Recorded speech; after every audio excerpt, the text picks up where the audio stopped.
Bonjour à tous, à la famille et à ceux à qui j'ai partagé le lien sur Discord. J'ai pas fait de texte, rien, on va faire ça à la bonne franquette.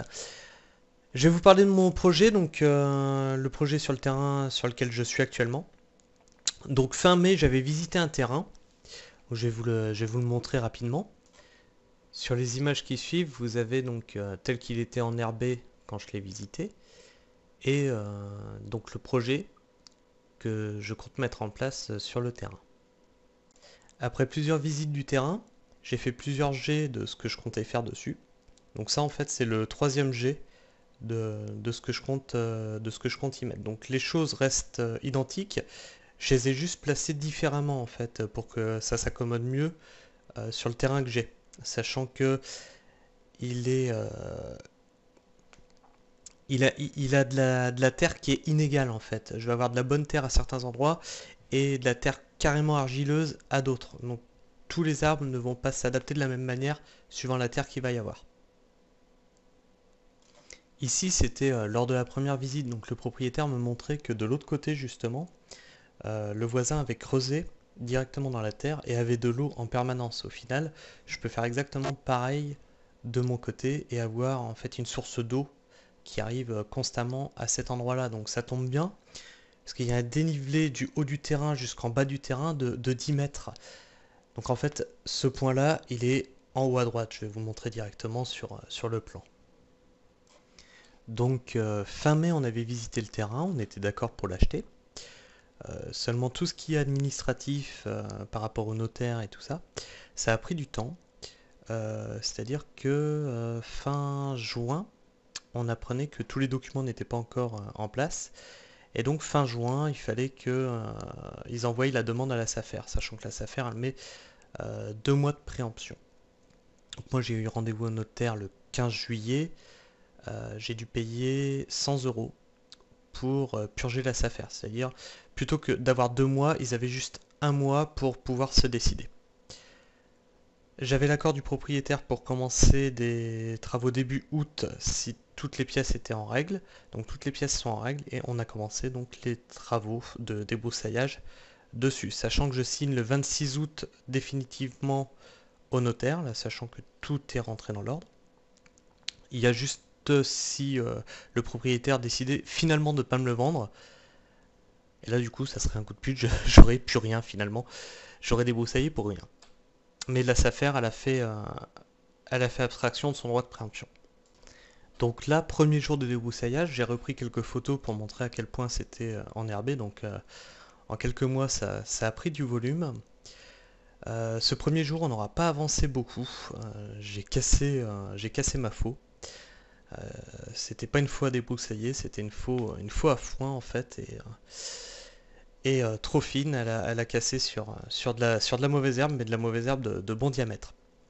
J'ai essayé de la faire ressouder par mon père, malheureusement le métal est trop fin et ça ne faisait que percer. Donc j'ai essayé de la réparer comme j'ai pu, sachant que ce n'est plus celle-là que je me sers maintenant pour le débroussaillage. J'ai acheté une faux qui est beaucoup plus adaptée. Donc ce premier jour nous aura fait courir en magasin, chez mon père, puis j'ai réparé en fait cette faux. Le métal est très dur, j'ai bouffé 6 forêts, en gros un forêt par trou pour pouvoir mettre cette plaque. Et donc là, sur le plan, l'état de l'avancée au jour 1. Le jour 2, donc on continue à débroussailler. Alors il faut savoir que ça avance pas très vite parce que c'est vraiment débroussaillé. Faut qu'on fasse tomber une partie des buissons pour accéder à la totalité du terrain. Dans la nuit, entre le jour 1 et le jour 2, il y a eu de la pluie, donc de minuit vers jusqu'à 5 heures du matin. Et j'ai pu constater donc, que les trous qui sont déjà existants, notamment en bas à droite, pour faire la petite réserve d'eau que j'ai mis sur le plan, elle tient l'eau en fait. Il faut pas beaucoup d'eau pour qu'elle tienne l'eau. Donc je pense que je suis pas expert en eau, mais je pense que si je damais cette terre, elle pourrait contenir l'eau, sachant que je pourrais en faire arriver en continu avec la source que j'ai en haut. Et comme on le verra plus tard, j'ai une deuxième source au final. Donc l'avancée là au jour 2. Donc le jour 3, on a décidé de commencer beaucoup plus tôt, à 6 heures du matin, de façon à travailler moins l'après-midi, parce que l'après-midi, en plein champ, c'est insoutenable. Donc à 6 heures du matin, il nous restait le buisson qu'on a à l'angle, en haut à droite, et ce buisson faisait bien 3 mètres de long, et il faut le faire tomber. 6h50, il était tombé, on était motivé. Donc là, pour vous montrer un petit peu la taille de ce à quoi on a affaire, c'est plus haut que moi, c'est plus haut que ma faux, sachant que je fais pas loin d'1m70. Autant dire que oui, si on laisse la terre à l'abandon, ça redevient petit à petit une forêt, hein, comme le disait ma ferme autonome. Je veux dire par là qu'au-delà des mauvaises herbes, parce que là c'est la mauvaise herbe qu'on voit, il y a des ronces, mais il y a aussi des pruneliers qui ont commencé à repousser. C'est-à-dire, ils ont repoussé jusqu'à 5 mètres à l'intérieur du terrain. Plus d'autres petits arbustes de la forêt primaire, quoi. Donc, fin de journée 3, voilà où on en est. Donc, ça, c'est l'entrée du terrain. Donc, on voit qu'on peut aller jusqu'au bout maintenant sur 10 mètres de large. Donc, tout est fait à la faux. Parce que je refuse de faire quoi que ce soit avec du matériel qui utilise de l'énergie fossile. Et il faut savoir que toute cette paille là qu'on a mis de côté, on va ensuite l'emmener pour pailler en fait les cercles de culture. J'appelle ça les cercles de culture, c'est en fait les cercles que vous voyez sur le plan qui seront en fait le potager, hein. Alors j'en profite maintenant que la journée est finie pour vous faire un tour du propriétaire, maintenant qu'on peut faire le tour du terrain. Donc là on peut voir l'angle auquel on était ce matin, complètement propre. Ensuite je vous ai pris des photos donc, de la terre pour vous montrer à quel point c'est inégal. Je ne sais pas si ça rendra bien en vidéo. Donc là on a de la terre presque comme de la terre de terreau, presque comme la terre qu'on pourrait retrouver en forêt en fait. C'est assez impressionnant. Et plusieurs mètres plus loin, donc on trouve de la terre, vraiment de l'argile en fait, hein. Il y a plus de 24 heures maintenant. Et quand on la malaxe dans la main, c'est de la vraie pâte à modeler. Et là donc en haut, là où j'avais prévu de mettre mes oliviers, comme je le disais, j'ai de l'eau qui jaillit littéralement du sol en fait. C'est assez impressionnant à voir et j'avais les pieds imbibés la veille. Et je pensais que le terrain n'absorbait pas l'eau, et en fait, c'est pas qu'il absorbe pas l'eau, c'est il la rejette. Il doit y avoir une source en fait juste en dessous. J'avais prévu de mettre mes oliviers à cet endroit-là. Échec, il va falloir que je les déplace.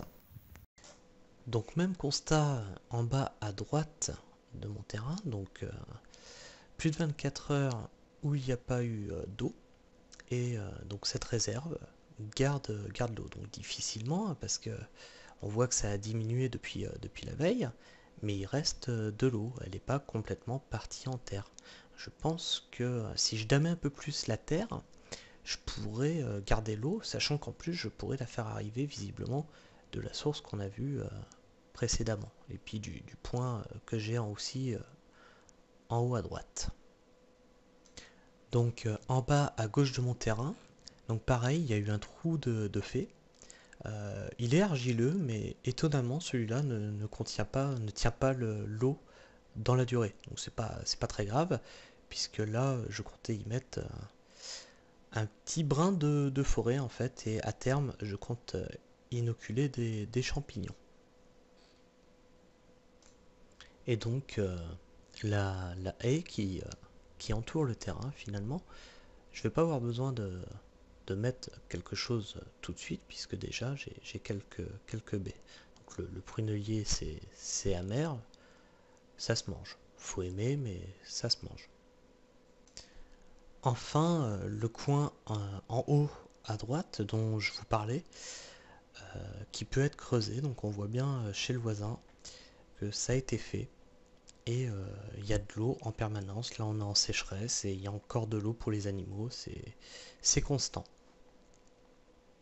Et enfin, l'objet du délit. Donc il y a un mobil-home qui est placé sur le terrain, donc je l'ai acheté avec le mobil-home dessus. Comme j'aime que tout soit fait dans les règles, je l'ai fait notifier au notaire. Seulement le notaire nous a prévenu que c'est un terrain non constructible et pour mettre un mobil-home, il faut un permis de construire. C'est assez impressionnant, mais c'est comme ça. Et donc sans permis de construire, les amendes vont de 1200 euros du mètre carré jusqu'à 6000 euros. Donc faites le calcul, il y a plus de 20 mètres carrés. Ça commence à chiffrer. Donc là, ce qu'on a fait, c'est qu'on a contacté la mairie pour leur dire que voilà, le 26 août, on devenait propriétaire de ce terrain-là avec ce mobil-home dessus, à savoir si ils acceptent qu'on le laisse ou alors qu'ils nous laissent un délai raisonnable pour le démonter. À ce moment-là, on le démontera et on récupérera ce qui est récupérable pour faire des châssis, des serres ou des petits cabanons. Sachant que en dessous de 4 mètres carrés, la loi n'oblige pas à déclarer une construction. Mais le seul souci, c'est que ce mobil-home, du coup, il nous permettait de pouvoir nous abriter quand il pleuvait ou quand on avait besoin de se reposer. Euh, Ça, on l'avait acheté en plus, en fait, c'était un plus avec le terrain. Donc si on n'a pas ce mobil-home là, on trouvera une autre solution, on mettra autre chose pour pouvoir nous abriter et pas vivre, mais avoir un, un pied à terre en fait quand on vient sur ce terrain-là. On a déjà un petit peu réfléchi à la chose, notamment grâce aux vidéos de Vivre en forêt, où eux ils avaient mis une tente, en fait une très grande tente pour pouvoir s'abriter, se laver et faire tout ce qu'ils avaient besoin de faire. On pense aussi à un autre projet de construction à partir d'une cabane de jardin, 4 mètres carrés, mais qu'on pourrait en fait ouvrir de tous les côtés, de faire un genre de préau en fait de chaque côté. Donc on est en réflexion et on verra. Si ça se trouve, la mairie nous dira qu'on peut le garder.